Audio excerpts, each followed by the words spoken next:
him for his heroism and embrace his family at this difficult moment. We'll start with an update on the ICJ. Tomorrow, the State of Israel will appear before the International Court of Justice to dispel South Africa's absurd blood libel as Pretoria gives political and legal cover to the Hamas rapist regime. We will be represented by Professor Malcolm Shaw, KC, who wrote the article, Genocide and International Law, that the Red Cross suggests as its suggested reading. Pretoria has chosen to play advocate for the devil, and we will be ably represented by the esteemed authority who literally wrote the textbook on international law, titled International Law. We welcome Secretary Blinken's remarks that Pretoria's submission to the ICJ is meritless and, quote, particularly galling, given that those attacking Israel continue to openly call for the annihilation of Israel and mass murder of Jews. This despicable intervention to save the skin of the Hamas rapist regime is, as Secretary Blinken noted, also a distraction from important efforts to bring back the hostages, protect civilians, and prevent this conflict from spreading. We, the State of Israel, will not be distracted as we continue pursuing those essential goals.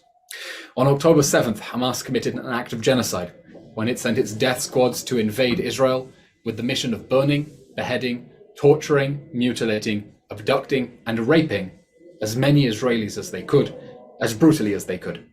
It was a campaign of systematic extermination that they have vowed to continue, repeating October 7 again and again until our country is destroyed.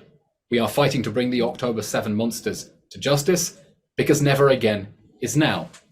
The crime of genocide was internationally codified following the genocide of 6 million Jews by the Nazis and their accomplices, and we are now fighting an enemy that openly states its genocidal intentions.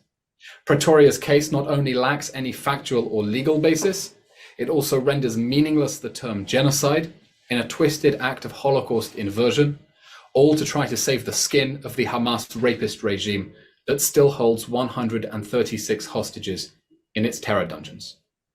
The State of Israel remains committed to and operates in accordance with international law, directing our military operations solely against Hamas and other terrorist organizations. Both in word and deed, repeatedly, we have made clear that Gaza's civilians are not our enemy, and that we hope for a better future alongside them once we and they are free of the Hamas rapist regime that has only brought them ruin. We take this opportunity to urge again international condemnations of the Hamas human shield strategy, which has seen a maze of military infrastructure deliberately embedded under homes. DeSantis and the rest of the field do appear to be left out in the cold a bit. A new poll out this week from Trafalgar Group showing President Trump with a more than 25-point lead over the other contenders. There was a recent poll out of Iowa saying that he has 50% efforts to minimize among Iowa Republicans. But Hamas says in its charter that the death for the sake of Allah is the loftiest of its wishes. Thank you so much, Caleb, for being here. First of all, just got to get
The firing of over 2,000 rockets at northern Israel since October 7 has displaced 80,000 Israelis who must be able to return safely to their homes.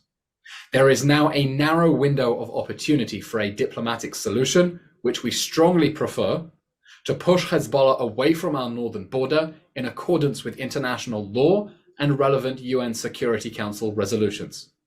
Hezbollah pyromaniacs and their Iranian warlord patrons are dragging Lebanon into a totally unnecessary war, and they must be stopped. Either they back off, or we stand prepared to push them away so that our people can go home safely. Finally, an update on the humanitarian situation in Gaza. Humanitarian aid continues to flow into the Gaza Strip, although none of it, of course, is reaching the most vulnerable people in Gaza. The 111 hostages we believe are still alive, trapped and abused in inhumane conditions in the Hamas terror dungeons. Today, we expect a record 320 trucks to enter Gaza through Kerem Shalom and Rafah after inspection at Nitzana. That's more than at any point since the start of this war, which Hamas launched. We still have a problem that the UN is failing to distribute the aid as quickly as Israel is facilitating its entry, and we hope that the new UN coordinator will help the UN do better and condemn Hamas explicitly for hijacking aid trucks and stealing that aid. In fact, just moments before going on this briefing, I saw that the UN spokesperson told the Wall Street Journal that he had not seen any reports of Hamas looting aid. So I have tweeted that video and tagged him, so he cannot say now that he has not seen Hamas hijacking aid trucks. Over the last few days, COGAT has coordinated and facilitated the construction of a new field hospital in southern Gaza, operated by the International Medical Corps, where the capacity of 50 beds, personnel of 200 and comprehensive care, the hospital will bolster the availability of medical treatment for civilians in Gaza.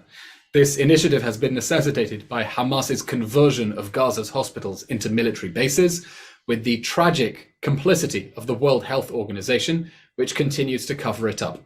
Israel remains committed to helping international actors set up field hospitals in Gaza in the expectation that Hamas will not be allowed to hide there. Civilians must be protected from Hamas, and they must be protected from Hamas's despicable commitment to its human shield strategy, which has brought the people of Gaza nothing but ruin. We'll now try to take some of your questions. Hopefully in this new format, it will still be technically possible. The first question comes from Reuters. Please, could you summarize Israel's defense arguments at the ICJ, which will be delivered on Friday? As for that question, I'll refer you to the previous remarks that I made. The defense case aptly presented by Professor Malcolm Shaw, who literally wrote the textbook on international law, will reflect that. But with a little bit of patience, tomorrow the proceedings will begin and our legal team will explain everything in full detail. I can, if you want, refer you to send you a copy of the transcription of the remarks we made earlier.